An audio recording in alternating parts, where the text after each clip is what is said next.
പുതിയ ലോക്സഭാ സ്പീക്കറായി തിരഞ്ഞെടുക്കപ്പെട്ട ശേഷം ഓം ബിർള നടത്തിയ ആദ്യ പ്രസംഗം തന്നെ കോൺഗ്രസിന്റെ കല്ലുകടിയായി.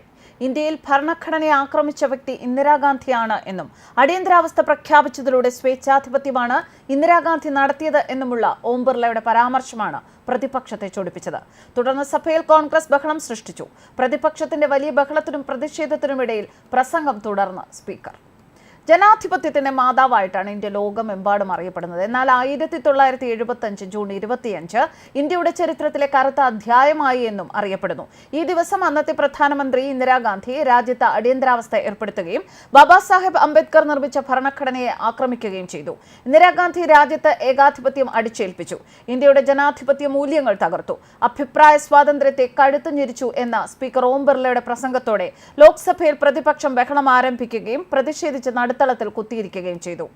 തുടർച്ചയായി രണ്ടാം തവണയാണ് ഓം ബിർള സ്പീക്കറാകുന്നത്. രാജസ്ഥാനിലെ കോട്ടയിൽ നിന്നുള്ള MP-യാണ് അദ്ദേഹം. സ്പീക്കറായി ഓം ബിർളയെ തിരഞ്ഞെടുത്തതിന് പിന്നാലെ പ്രധാനമന്ത്രി നരേന്ദ്രമോദിയും പ്രതിപക്ഷ നേതാവ് രാഹുൽ ഗാന്ധിയും ചേർന്ന് അദ്ദേഹത്തെ ഇരിപ്പിടത്തിലേക്ക് ആനയിക്കുന്നതിനും പാർലമെന്റിന് സാക്ഷ്യം വഹിച്ചിരുന്നു.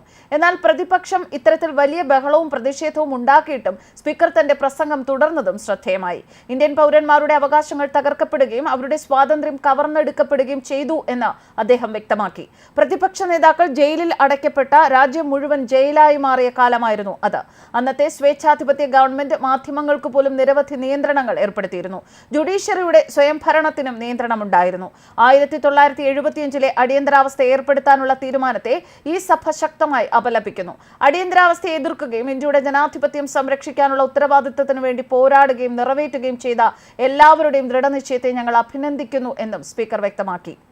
മാവേലിക്കര MP കൊടിക്കുന്നിൽ സുരേഷ് ആയിരുന്നു ഇന്ത്യ സഖ്യത്തിന്റെ സ്ഥാനാർത്ഥി. ഓം ബിർളയെ തിരഞ്ഞെടുക്കാനുള്ള പ്രമേയം പ്രധാനമന്ത്രി നരേന്ദ്രമോദിയാണ് അവതരിപ്പിച്ചത്. കൊടിക്കുന്നിൽ സുരേഷിനായുള്ള പ്രമേയം പ്രതിപക്ഷവും അവതരിപ്പിച്ചു. എന്നാൽ ശബ്ദവോട്ടിൽ പ്രധാനമന്ത്രിയുടെ പ്രമേയം അംഗീകരിക്കുകയും പ്രതിപക്ഷത്തിന്റെ പ്രമേയം തള്ളുകയും ചെയ്തു. ഓം ബിർളയെ ഭരണപക്ഷത്തെയും പ്രതിപക്ഷത്തെയും അംഗങ്ങൾ എഴുന്നേറ്റ് നിന്ന് അനുമോദിച്ചു. സ്പീക്കറെ അദ്ദേഹത്തിന്റെ ഇരിപ്പിടത്തിലേക്ക് ആനയിക്കുന്നതിന് മുന്നോടിയായി പ്രധാനമന്ത്രി നരേന്ദ്രമോദിയും പ്രതിപക്ഷ നേതാവ് രാഹുൽ ഗാന്ധിയും പരസ്പരം ഹസ്തദാനം ചെയ്യുകയുമുണ്ടായി. അപൂർവമായിട്ടാണ് ലോക്സഭാ സ്പീക്കർ സ്ഥാനത്തേക്ക് മത്സരം നടക്കാറുള്ളത്. പ്രതിപക്ഷവും ഭരണപക്ഷവും സമവായത്തിലെത്തിയാണ് സ്പീക്കറെ സാധാരണ തിരഞ്ഞെടുക്കാറുള്ളത്. സ്പീക്കർ പദവിയിലേക്ക് ഭരണപക്ഷാംഗത്തെ തിരഞ്ഞെടുക്കുമ്പോൾ പ്രതിപക്ഷത്തിന് ഡെപ്യൂട്ടി സ്പീക്കർ പദവി നൽകലാണ് കീഴ്വഴക്കം. എന്നാൽ കഴിഞ്ഞ 2 തവണയും പ്രതിപക്ഷത്തിന് ഡെപ്യൂട്ടി സ്പീക്കർ പദവി നൽകിയിരുന്നില്ല. ഇത്തവണ അംഗബലം കൂടിയ സാഹചര്യത്തിൽ ഡെപ്യൂട്ടി സ്പീക്കർ പദവി വേണം എന്ന നിർബന്ധത്തിലായിരുന്നു പ്രതിപക്ഷം. സർക്കാർ സമവായ നീക്കങ്ങൾ നടത്തിയപ്പോൾ ഈ ആവശ്യമാണ് കോൺഗ്രസും ഇന്ത്യ സഖ്യവും മുന്നോട്ട് വച്ചത്. എന്നാൽ BJP ഡെപ്യൂട്ടി സ്പീക്കർ പദവിയിൽ ഉറപ്പ് നൽകാത്തതിനെ തുടർന്നാണ് കോൺഗ്രസ് സ്ഥാനാർത്ഥിയെ നിർത്തിയത്. ന്യൂസ് ഡെസ്ക് കർമ്മ ന്യൂസ്.